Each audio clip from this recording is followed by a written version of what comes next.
I always thought my life was a closed book, a predictable story written in the pages of an American suburb where all the houses looked the same, with their well-manicured lawns and pristine white fences. My name is Claire Sanders, and at 38, I found myself trapped in a marriage that had long lost its spark, living days that dragged on in suffocating monotony. Tom, my husband, was a successful businessman but a stranger in our own home. He spent more time with spreadsheets and meetings than with me, and gradually, without me realizing it, we became two strangers living under the same roof. Our house, a perfect model of the American dream, had become my gilded cage. I spent hours tending the garden, not because I loved the flowers, but because it was a way to escape the deafening silence that filled every room. It was on one of those afternoons, while I was pruning the rose bushes, that my eyes first met Michael Carter's. He was the neighbor's son, a 20-year-old full of life and promises. Our eyes met for an instant that seemed like an eternity, and at that moment, something inside me awoke. Michael was different from the other boys in the neighborhood. There was a maturity about him that contrasted with his age, perhaps a result of a complicated relationship he had with his mother, Mrs. Carter, a woman known for her rigidity and excessive control. I could see in his eyes a loneliness that echoed my own, a silent search for connection in a world that seemed not to understand us. Gradually, our lives began to intertwine in subtle ways. A nod here, a shy smile there. Soon, we were exchanging a few words over the fence that separated our properties. Innocent conversations about the weather, about the flowers in my garden, about the books he was reading in college. Each interaction, no matter how brief, ignited a spark within me, a feeling I hadn't felt in years. I found myself thinking about him at the most unexpected moments. While preparing the dinner that Tom would barely touch, my mind wandered to Michael's smile. When I lay alone in the king-size bed I rarely shared with my husband, I imagined what it would be like to feel the warmth of someone who truly desired me. It was wrong, I knew that. Michael was too young, I was married. There were a world of reasons why it couldn't happen. But the heart has its own rules, and mine seemed determined to break them all. Michael, in turn, looked at me in a way no one had looked at me in years. To him, I wasn't just another suburban housewife. In his eyes, I saw reflections of the woman I used to be, full of dreams and passion. He made me feel alive again, desired, as if every curve of my body was a work of art he longed to explore. Our meetings in the garden became more frequent longer. Sometimes, we spent hours talking about nothing and everything at the same time. Michael told me about his dreams, his fears, his frustrations with his controlling mother. I listened attentively, offering advice and comfort, feeling more like a confidant than a maternal figure. And in return, he listened to me talk about my own abandoned dreams, the loneliness that consumed me, the void Tom had left in my life. The tension between us grew each day, a magnetic force pulling us toward each other, defying all social and moral conventions. I knew I was playing with fire, but for the first time in years I felt alive.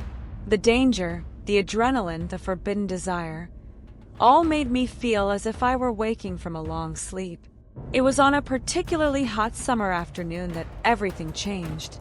I was watering the plants, lost in thought, when I felt a presence behind me. It was Michael, closer than he had ever been. Our eyes met, and at that moment, all the barriers we had built crumbled.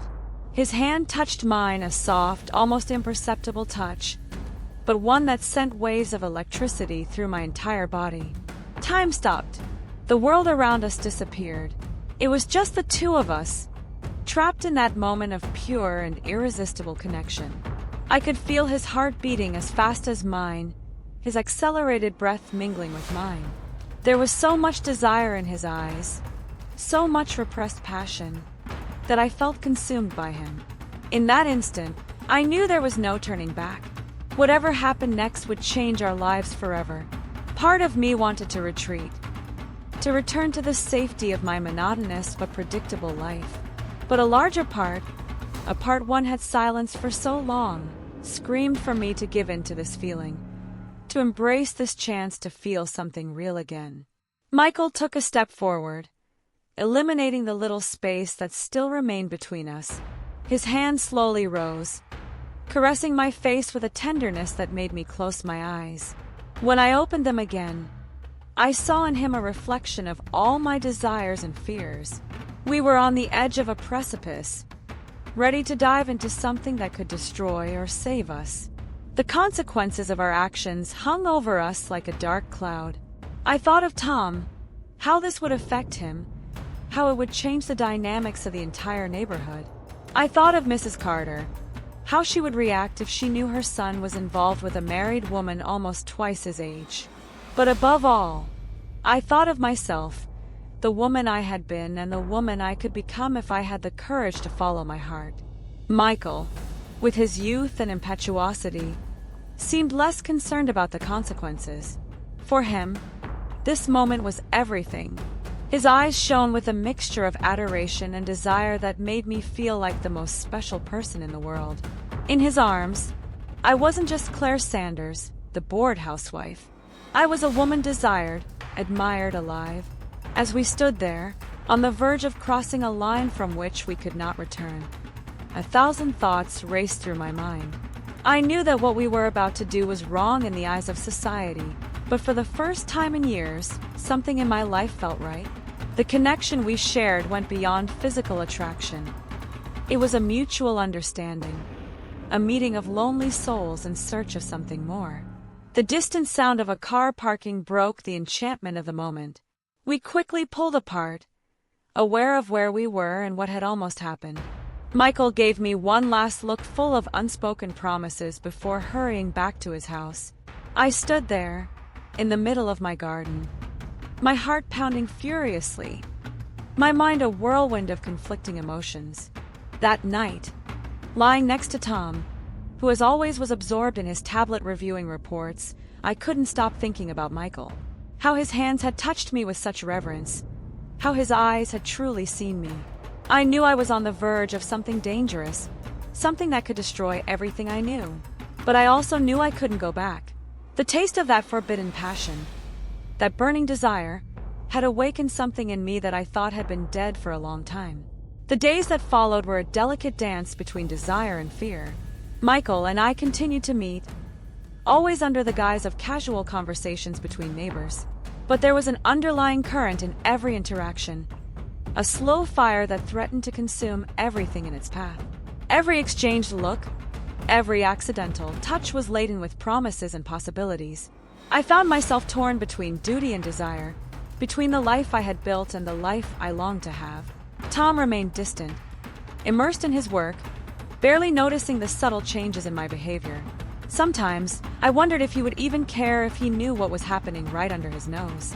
As the days turned into weeks, the tension between Michael and me grew to almost unbearable levels.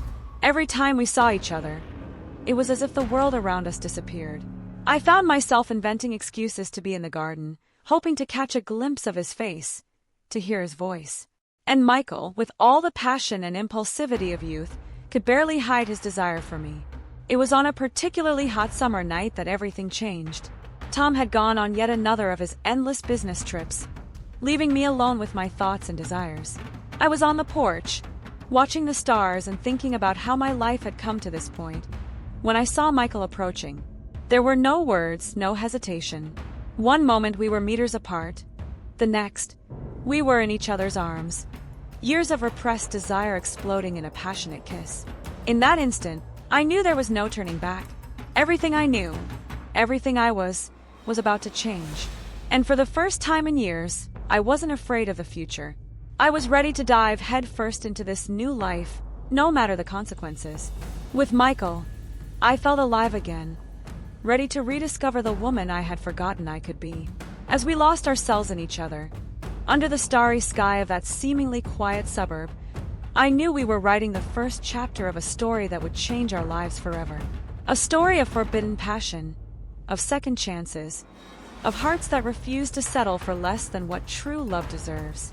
And although the path ahead was uncertain and full of obstacles, I was ready to face them, hand in hand with the man who had reignited the flame in my heart. I never imagined my life could turn into such a whirlwind of intense and contradictory emotions. What started as an innocent flirtation with Michael quickly turned into an overwhelming passion that threatened to consume everything in its path. Our secret meetings became the highlight of my days, stolen moments in the late afternoons when Tom was at work and Michael's controlling mother was out at her endless book club meetings. In those moments, hidden from the world, it was just the two of us. The age difference disappeared, social conventions dissolved, and all that remained was the pure, uncontrollable desire we felt for each other. Michael's hands explored my body with a reverence that made me feel adored, desired in a way I hadn't experienced in years. His kisses tasted of youth and unbridled passion, making me feel alive again. But along with the excitement of those forbidden encounters, came a corrosive guilt that consumed me from within. Every time I looked at Tom, every time he kissed me distractedly before leaving for work, I felt as if I were betraying not only my husband but the entire life we had built together. The guilt mixed with the adrenaline, creating a toxic cocktail of emotions that left me constantly on the brink of a nervous breakdown. My house, once a model of organization and cleanliness, began to reflect the chaos that had settled in my mind.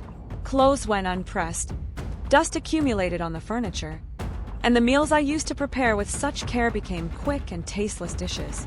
Tom, always so absorbed in his work, began to notice these subtle changes. His seemingly innocent questions about my day and well-being sounded like accusations to my guilty ears. "Is everything okay, Claire? You seem different lately," he asked me one night, his eyes finally lifting from the laptop screen to look at me with genuine concern. I felt my heart race, panic threatening to overtake me. I forced a smile, blaming the stress of domestic routine, inventing stories about gardening projects that were taking up my time. The lies came out of my mouth with a frightening ease, each word driving me further away from the man I had promised to share my life with. Meanwhile, Michael seemed increasingly torn. I could see in his eyes the conflict consuming him. On one hand, there was the burning passion we felt for each other, the uncontrollable desire that made us risk everything for a few moments together.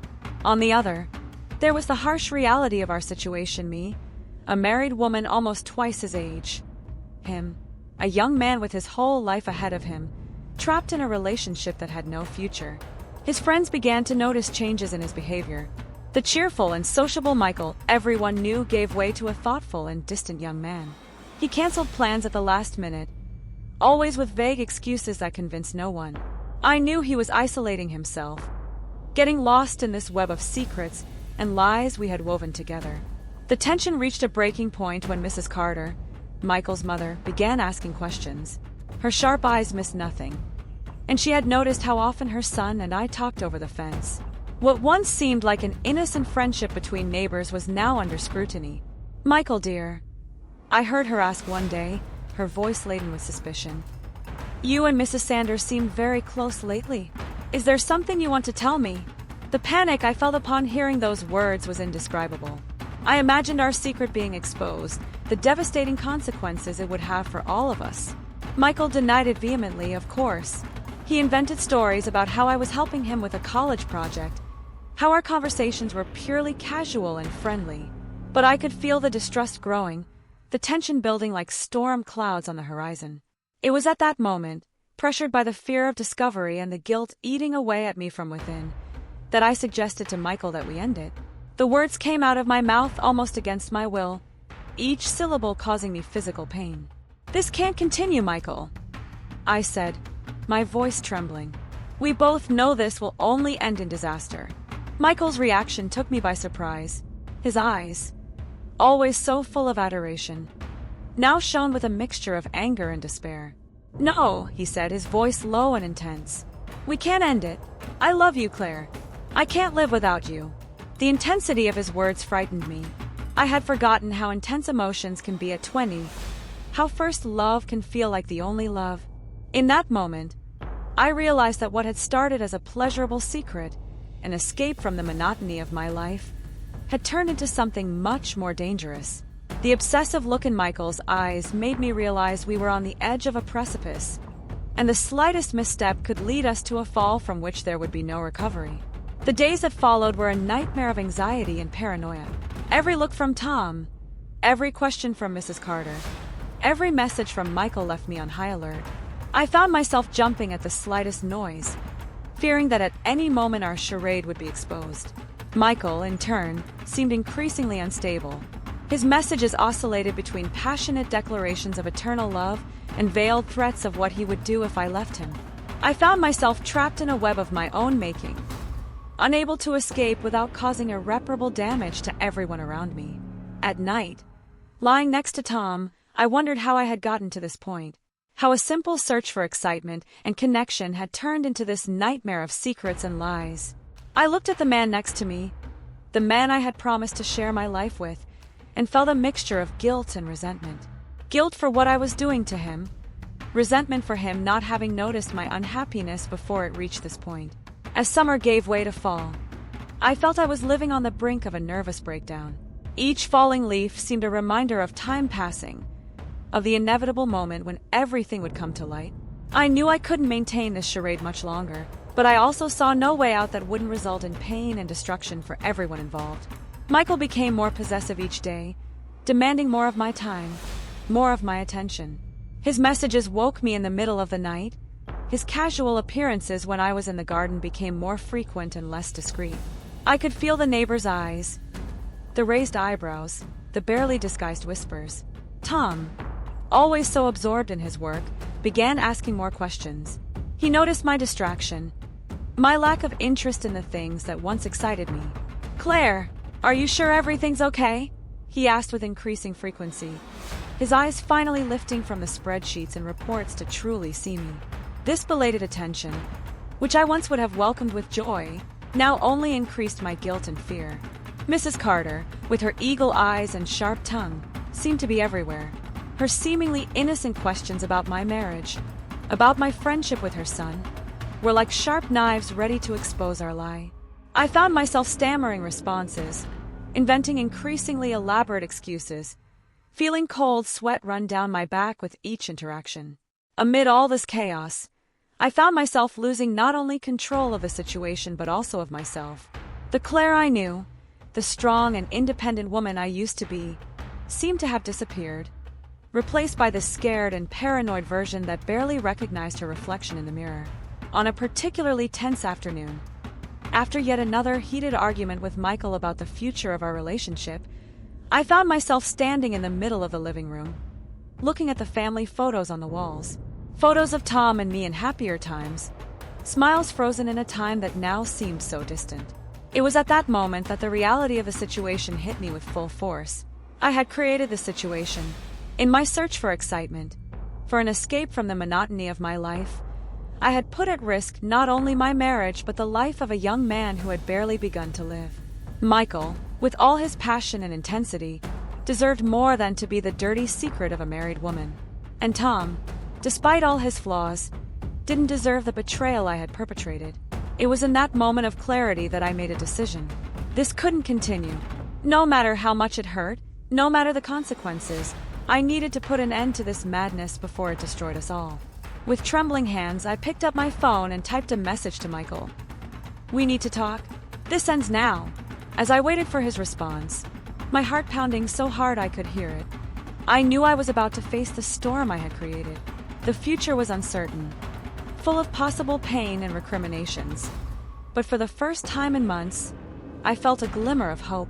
Hope that, perhaps, I could fix what I had broken, both in my life and in the lives of those around me. The sound of a notification on my phone brought me back to reality. Michael's response. With a deep breath, I prepared to face the consequences of my actions, knowing that the path ahead would be difficult but necessary. The chapter of my life that had begun with a forbidden passion was about to end, and I could only hope that, somehow, I would find redemption on the other side of the storm. I never imagined my life could disintegrate so quickly, like a sandcastle hit by an unrelenting wave. What began as an exciting adventure, an escape from the monotony of my marriage, had turned into a nightmare from which I couldn't escape. That fateful afternoon, when Tom came home earlier than expected, I felt my heart stop for a moment. Michael and I were in the living room, lost in each other as we always were when we were together. The sound of the key turning in the lock was like a gunshot in the silence of the house. In a moment of absolute panic, I pushed Michael toward the back door, whispering desperately for him to leave quietly. I barely had time to adjust my clothes and hair before Tom walked in, his face a mask of exhaustion and something else, suspicion. "Claire, is everything okay?" "I heard noises," he asked, his eyes scanning the room as if looking for something out of place. I forced a smile, tasting the bitter flavor of the lie in my mouth. "Oh, hi dear. I didn't expect you so early." I wasn't feeling very well. "You must have heard me walking around the house." The words came out shaky, and I could see in Tom's eyes that he wasn't completely convinced. In the days that followed, I noticed a subtle change in Tom's behavior. He began asking more questions about my day, about my plans. His arrivals home became less predictable, as if he were trying to catch me by surprise. The paranoia that already consumed me because of the affair with Michael now extended to every interaction with my husband. Every look, every seemingly innocent question, seemed laden with suspicion. It didn't take long for me to realize something else was happening. Small details out of place, objects moved, the constant feeling of being watched. It was one afternoon, while watering the plants in the garden, that I noticed a small device hidden among the foliage. My blood ran cold when I realized what it was. A security camera, positioned to capture the entire back area of the house. Panic overtook me. How many more were there? What had they captured? My mind raced with the possibilities, imagining Tom sitting in front of a monitor, watching my every move, every furtive encounter with Michael. The guilt and fear mixed in my stomach, creating a nausea that threatened to overwhelm me. Meanwhile, Michael became increasingly unstable. His messages, once filled with love and passion, now overflowed with paranoia and fear. "He knows, Claire. I'm sure Tom knows about us," he wrote one night, waking me from an already restless sleep. "We have to run away. It's the only way out." His words filled me with terror. Run away. Abandon everything, my life, my family? The idea was as absurd as it was tempting. "We can't, Michael," I replied, feeling my heart break a little more. I can't abandon my family like that." His response was immediate and furious. Veiled threats, promises of exposure, declarations of eternal love mixed with accusations of betrayal. I saw the sweet and passionate boy who had won me over transform into something I barely recognized, something dangerous and unpredictable.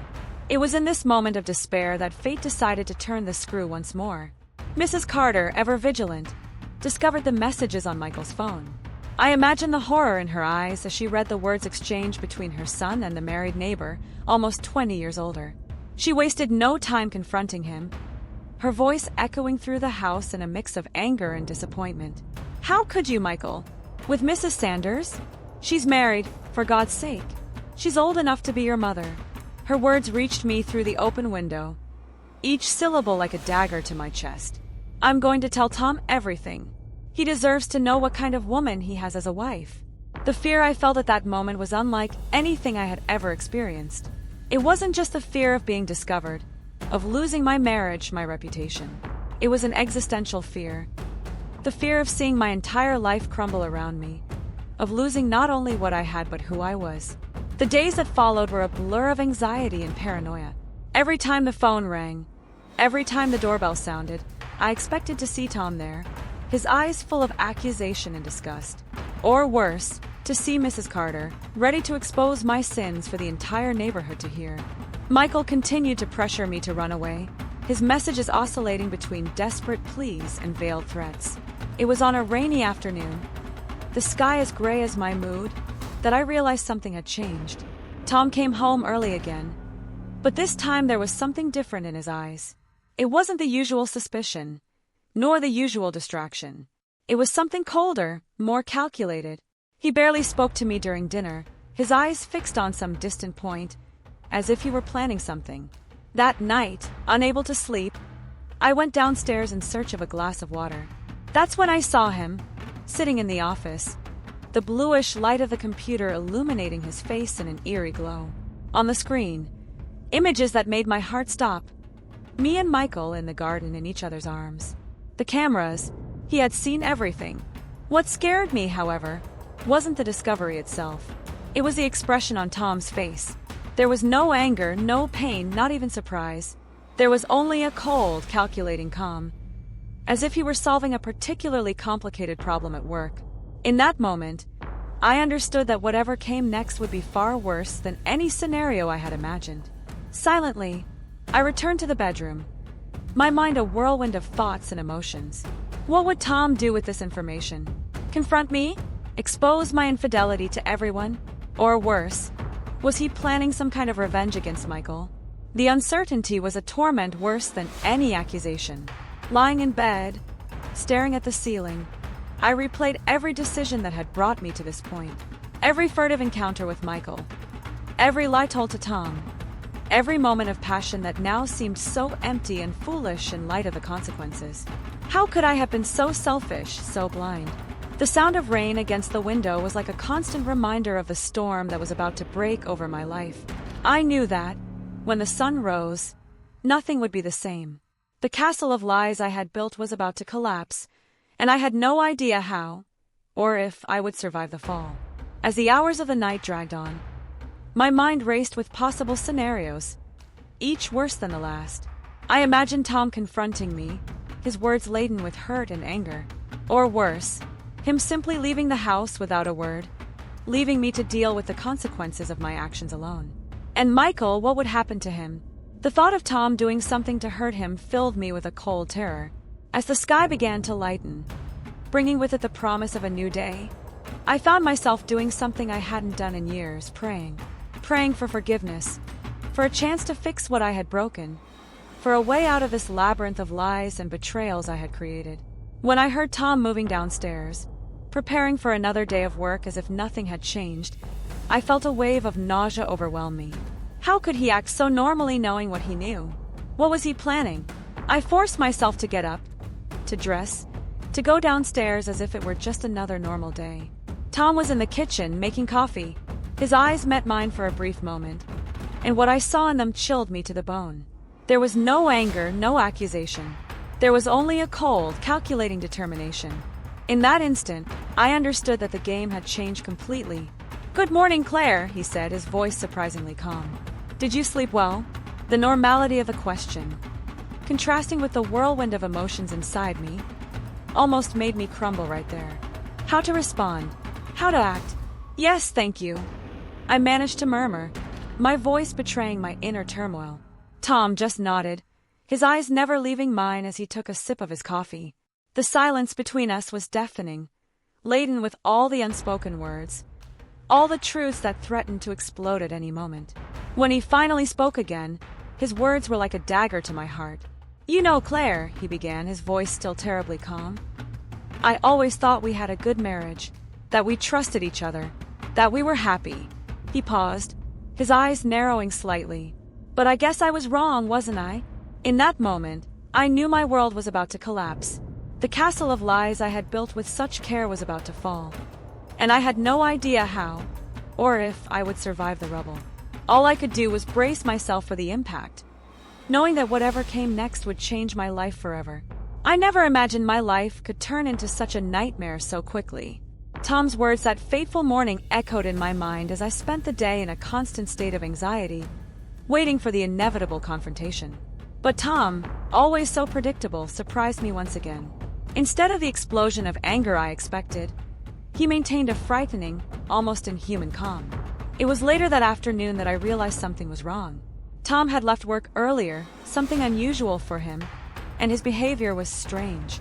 He seemed distant. Yet there was a contained energy in him, as if he were about to explode at any moment. I watched him from afar, my heart beating so hard I was sure he could hear it.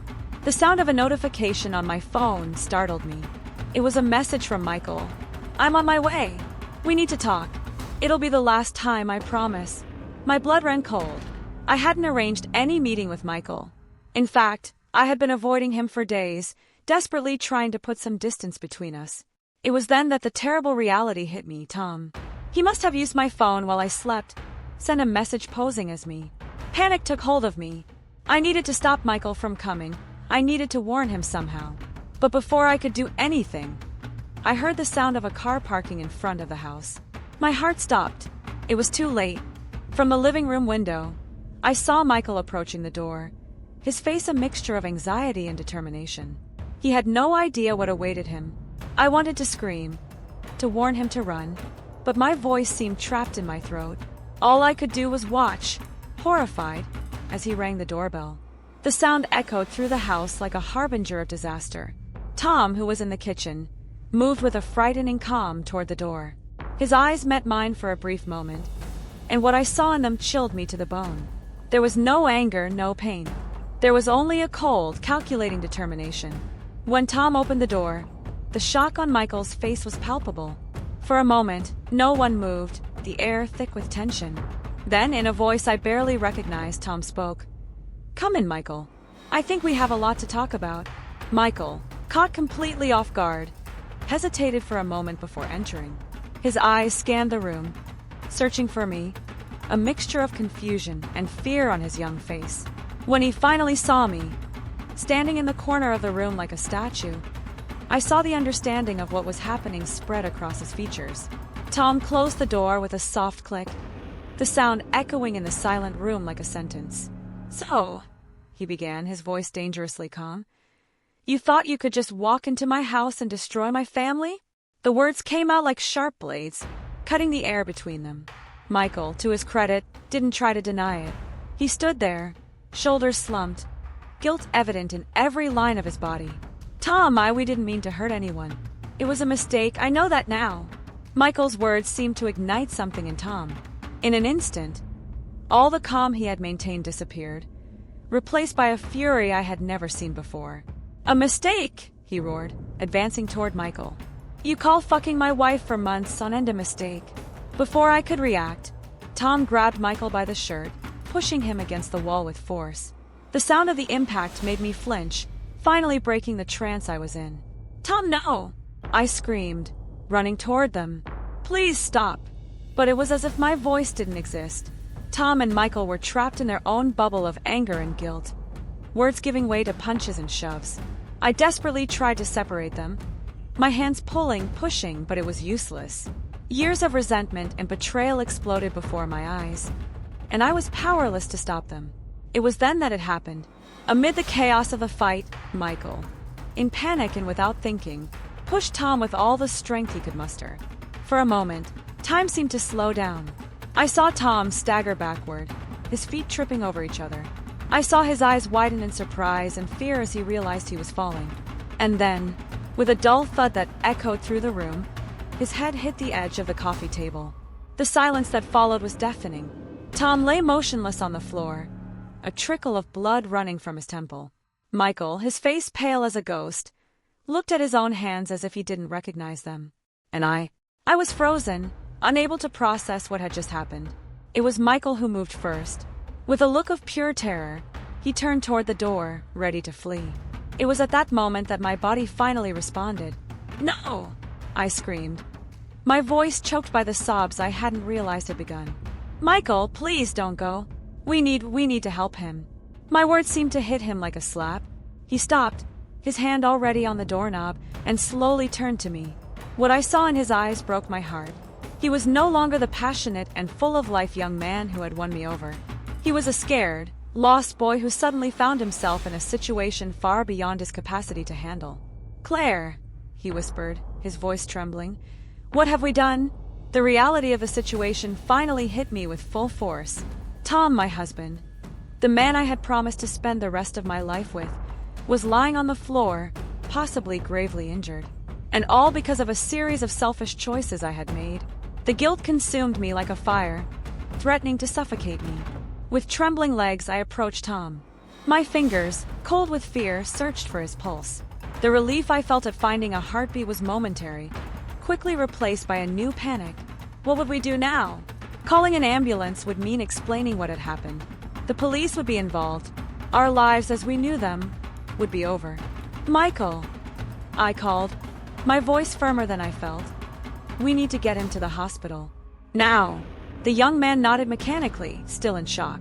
Together, carefully, we lifted Tom from the floor. His weight seemed multiplied by the gravity of the situation, each movement a reminder of what our actions had caused. As we carried Tom to the car, my mind raced with the possible consequences. How would we explain this? What story would we tell? The truth seemed impossible to tell. But a lie could save us, or condemn us even more.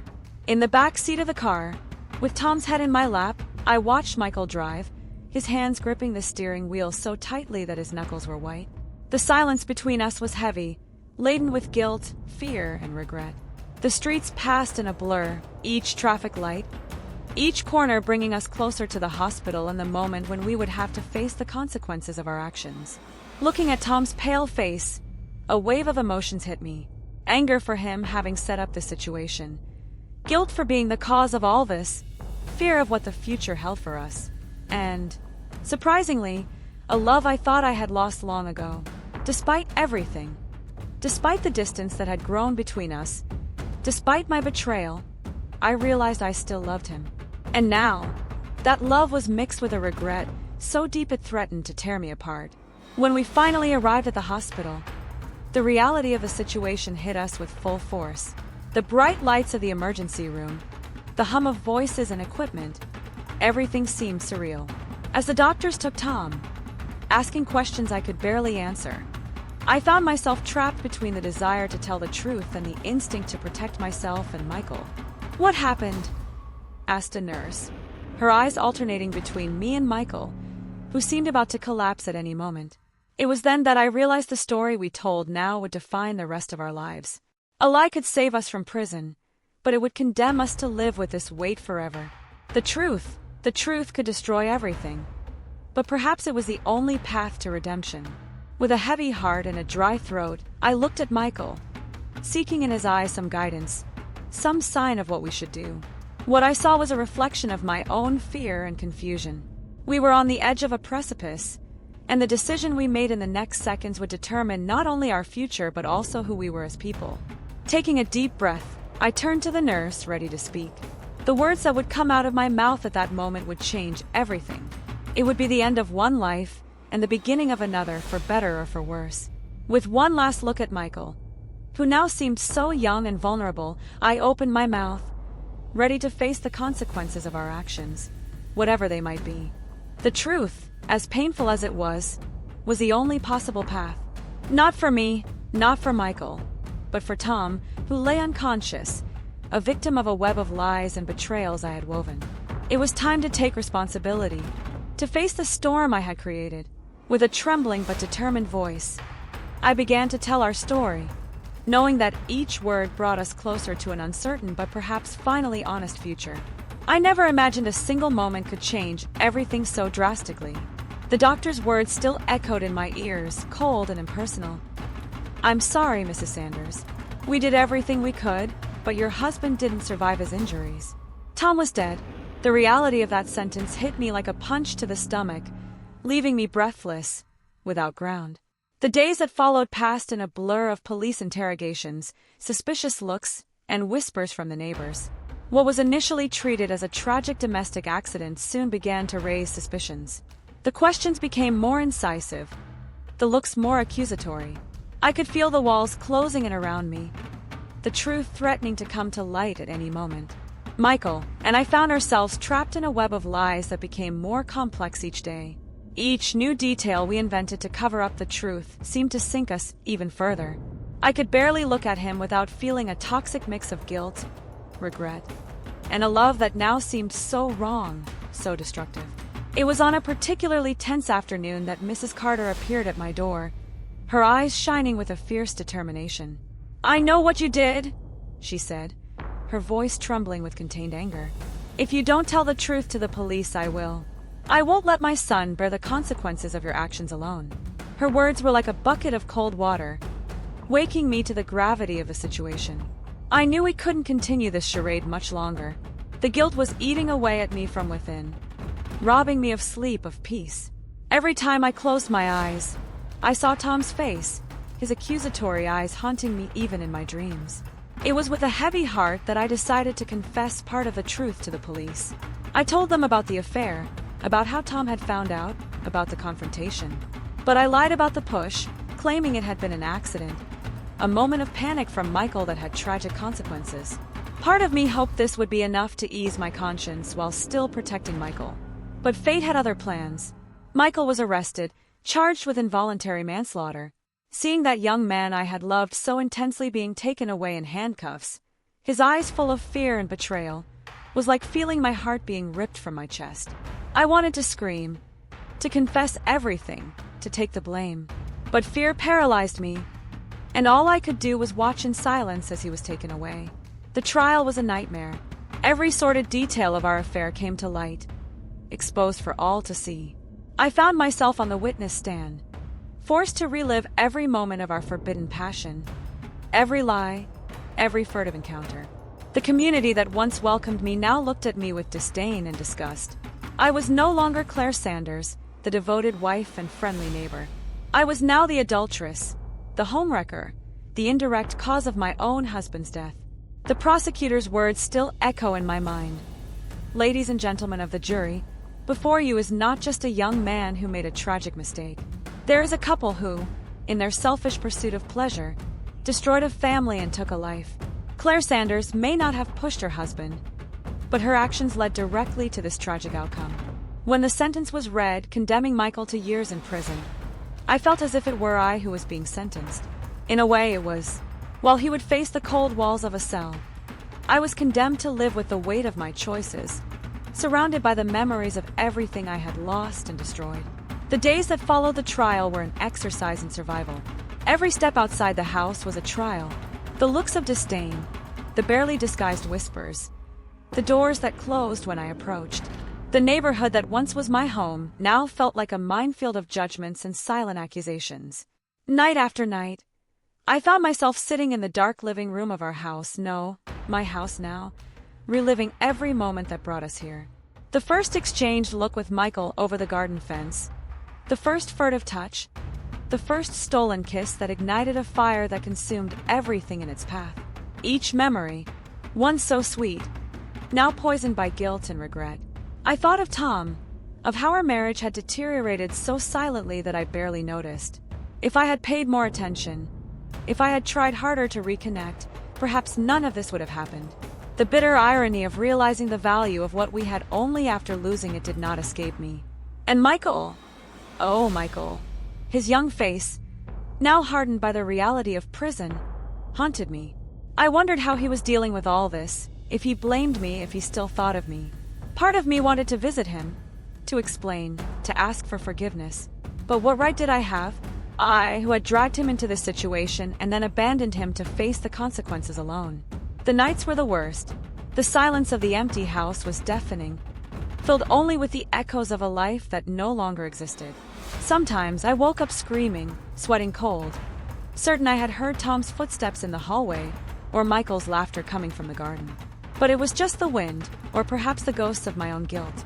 I tried to seek redemption in various ways. I donated much of our belongings to charity, tried to volunteer at local shelters, but even these attempts to do good were met with distrust and disdain. To the outside world, I was and always would be the woman who destroyed 2 lives out of selfishness and lust. There were moments when I considered leaving it all behind, moving to a city where no one knew me, where I could start over. But something held me here. Perhaps it was the punishment I felt I deserved, or perhaps the foolish hope that, somehow, I could fix what I had broken. The years passed, and slowly the intensity of the accusatory looks diminished, replaced by an indifference almost as painful as the open hatred. I became a ghost in my own life, existing on the margins of the community that once embraced me. Occasionally, I received news of Michael through mutual acquaintances. I heard he was doing well in prison, that he was studying, trying to make something of his life even behind bars. Part of me rejoiced at this, while another part writhed with guilt, knowing he was paying for a crime we had both committed. In my darkest hours, I found myself wishing everything had been different, that I had been strong enough to resist temptation, or brave enough to face the unhappiness in my marriage head-on, instead of seeking solace in the arms of another. But wishes and what-ifs don't change the past. They only make the present harder to bear. As I aged, I watched the world around me change. Houses were sold, families moved, new stories began. But for me, time seemed frozen in that fateful moment when everything fell apart. Each anniversary of Tom's death was a trial, each Christmas a painful reminder of everything I had lost. Eventually, I received the news that Michael would be released. The news hit me with a force I didn't expect. Part of me longed to see him, to touch his face, to ask for forgiveness. Another part trembled with fear of what I would find in his eyes. Forgiveness? Hatred? Or worse, indifference? On the day of his release, I found myself standing across the street from the prison, hidden behind a car, watching as he walked through the gates. He looked older, of course, but there were still traces of the boy I had known in that man. For a moment, I thought he had seen me, his eyes scanning the street as if searching for something, or someone. But then he turned and got into the car waiting for him, disappearing from my life once more. That night, sitting alone in my living room, surrounded by the shadows of a life that could have been, I finally understood the true nature of my punishment. It wasn't the social ostracism, nor the loneliness, nor even the guilt that consumed me. It was the awareness that, in search of a forbidden love, I had not only destroyed my own life but dragged with me everyone I loved. Tom, whose only crime had been not being the husband I needed, paid with his life. Michael, young and full of promises, had his best years stolen behind bars. And me, I was condemned to live with the consequences of my choices. A constant reminder of the price of selfishness and betrayal. As the hours of the night advanced, I wondered if I would ever find redemption, if there would be a way back from the darkness I had created. But as the sun rose on the horizon, bringing with it a new day, I knew my true sentence was just beginning. To live with the weight of what I had done, of the lives I had destroyed, would be my cross to bear for the rest of my days. And perhaps, only perhaps, in that burden, I would finally find the strength to become the person I should have been from the start. The years passed like a blur, each day blending into the next in a gray monotony that became my new reality. I, Claire Sanders, once a respected wife and neighbor, was now just a shadow, a walking reminder of the devastating consequences that desire and betrayal can bring. The streets I used to walk with confidence now felt like a minefield of accusatory glances and barely disguised whispers. Each step outside the house was an exercise in courage, a constant reminder of the price I paid for my choices. The romance that once made me feel so alive, so desired, now felt like a distant dream, a perverse fairy tale that had turned into a nightmare from which I couldn't wake up. Michael, my young lover, whose eyes once shone with passion and promises of a future together, now spent his days behind bars, his youth and potential wasted in a cold cell. The guilt of knowing I was responsible for his fate ate away at me from within, a slow poison that poisoned every moment of my existence. Sometimes, in my loneliest nights, I found myself replaying every moment, every decision that led us to that fateful point. The first exchanged look over the garden fence, the first accidental touch, the first stolen kiss that ignited a fire that consumed everything in its path. If I could go back, would I have the strength to resist? Or was the fate already sealed the moment my eyes first met Michael's? Tom, my husband, whose life was abruptly cut short by our betrayal, became a ghost that haunted me day and night. His face, frozen in that last moment of shock and betrayal, pursued me in my dreams. How many times did I wake up screaming, sweating cold, certain I had heard his footsteps in the hallway or his voice calling me from the kitchen. The house that once was our home now felt like a mausoleum, each room a memorial to the life I destroyed. The community that once embraced me now rejected me with a frightening unanimity. Doors closed when I passed. Conversations ceased abruptly with my approach. I became a pariah, a living example of what happens when someone dares to break the unwritten rules of suburban society. The same people who once shared teas and gossip with me now treated me as if I carried a contagious disease, the sin of betrayal apparently more feared than any virus.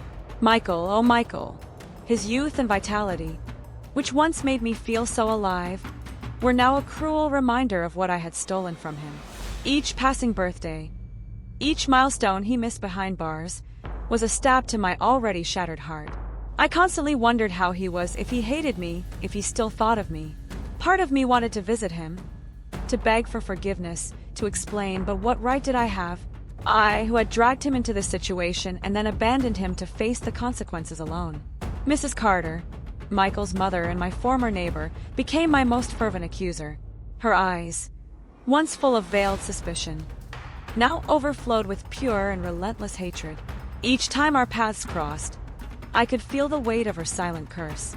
She had lost her only son because of me, and I knew there was no possible forgiveness for such a sin. The seasons changed, the trees blossomed and withered, but my life seemed frozen in that fateful moment. Each day was a repetition of the previous one, an exercise in survival in a world that had decided I deserved no more than the minimum of civility. I tried to seek redemption in various ways: donations to charity, volunteer work, but each attempt was met with distrust and disdain. To the outside world, I was and always would be the woman who destroyed 2 lives out of selfishness and lust. There were moments when I considered leaving it all behind, moving to a city where no one knew my name or my story. But something held me here, in this suburb that once was my paradise and now was my personal purgatory. Perhaps it was the punishment I felt I deserved, or perhaps the foolish hope that, somehow, I could fix what I had broken. The years dragged on, and slowly the intensity of the accusatory looks diminished, replaced by an indifference almost as painful as the open hatred. I became a ghost in my own life, existing on the margins of the community that once embraced me. People still talked about the scandal, of course, but now it was with the detachment of discussing a movie or a book, not realizing that the protagonist of that tragic story still lived among them, carrying the weight of her actions with every step. Eventually, I received the news that Michael would be released. The news hit me with a force I didn't expect. Years had passed, but suddenly it was as if it were yesterday. My heart, which I thought had hardened with time, suddenly felt fragile as glass. Part of me longed to see him, to touch his face, to ask for forgiveness. Another part trembled with fear of what I would find in his eyes. Forgiveness? Hatred? Or worse, indifference?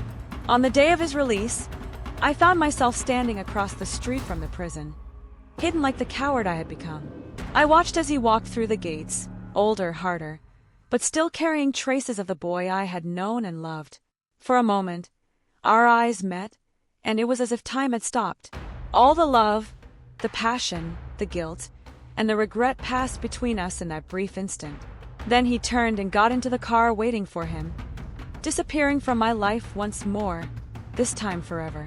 That night, sitting alone in my living room, surrounded by the shadows of a life that could have been, I finally understood the true nature of my punishment. It wasn't the social ostracism, nor the loneliness, nor even the guilt that consumed me. It was the awareness that, in search of a forbidden love, I had not only destroyed my own life but dragged with me everyone I loved. Tom, whose only crime had been not being the husband I needed, paid with his life. Michael, young and full of promises, had his best years stolen behind bars. And me, I was condemned to live with the consequences of my choices, a constant reminder of the price of selfishness and betrayal. The reverberations of our actions spread through the community like ripples in a pond, affecting lives in ways I could never have predicted. Families were divided, friendships were tested, and the trust that once united our small suburban community was irreparably shaken. The scandal became a cautionary tale, whispered to lovesick teenagers and couples in crisis, a grim reminder of the dangers of temptation.